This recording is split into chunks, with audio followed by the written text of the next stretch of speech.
Hello everyone. Are you wondering what cultural reset means? Let's explore.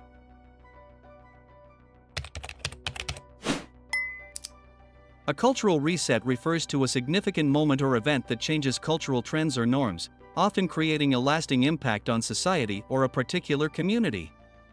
This term is used to describe instances where a new idea, movement, or piece of media shifts the way people think, behave, or view the world, setting a new standard or direction for the future. Cultural resets can happen in various fields, including fashion, music, politics, or social movements, and they often lead to widespread changes in attitudes and behaviors. When something is described as a cultural reset, it means that it has redefined what is considered relevant or important in its area of influence. In essence, a cultural reset is a pivotal moment that reshapes the cultural landscape, leaving a lasting legacy that influences future generations.